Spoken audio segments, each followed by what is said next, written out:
In 4 days since a gorilla was killed after a child enters its enclosure at the Cincinnati Zoo, and the outrage is still at a fever pitch. It seems everyone wants to point the finger at someone, but the zoo maintains it did what it had to do. The prosecutor is still investigating the case, and the parents say they will not sue the zoo.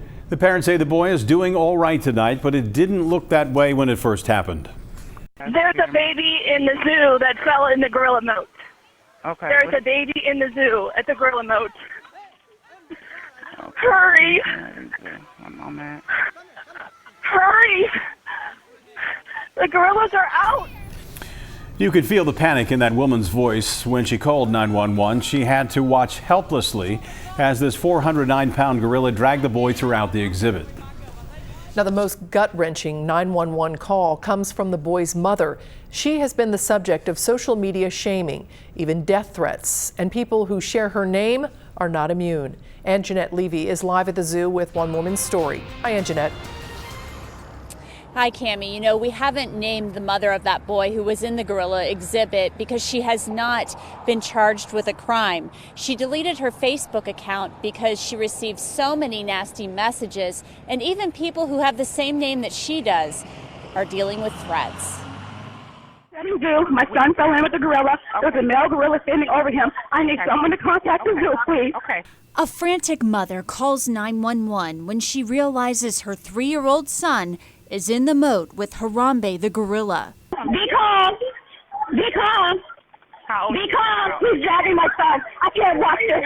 Since the video has played around the world, the boy's mom has received threats, and women with the same name have also been targeted. It is scary. I feel really bad for her because I know what she is going through, even though I'm not her. A woman from the Bowling Green area has received 250 messages on Facebook. She posted a photo on her account saying she's never been to the zoo and neither has her 5-year-old son. I just wish people would be happy that the little kid is not injured and he is okay. It is a sad situation where Harambe was killed, but you know, the little kid is okay and he's fine. The vitriol is inappropriate, says psychologist Stuart Bassman, but he says the anger is a normal part of the grieving process. And part of the acceptance is recognizing the denial, the anger, the sense of wishing things would have been differently. Dr. Bassman says the gorilla's innocence is one reason his death has touched so many. Instead of focusing on what we believe should have happened, he says compassion will aid healing, and anger will only prolong sadness. There is a sense that we really need to come together and grieve together, rather than lash out and get together as a lynch mob, where we're looking for someone to lynch. Let's come together in a compassionate way.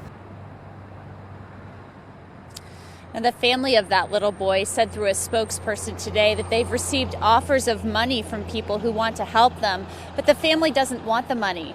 Instead, they would like people to donate to the Cincinnati Zoo to honor Harambe, and you can find links on how you can do that on local12.com. Reporting live from the Cincinnati Zoo in Avondale, Jeanette Levy, Local 12 News. Cammie, back to you. All right, Jeanette, thank you. Cincinnati police have turned over the investigation into the incident to the Hamilton County Prosecutor's Office. Prosecutor Joe Dieters is out of town until Friday.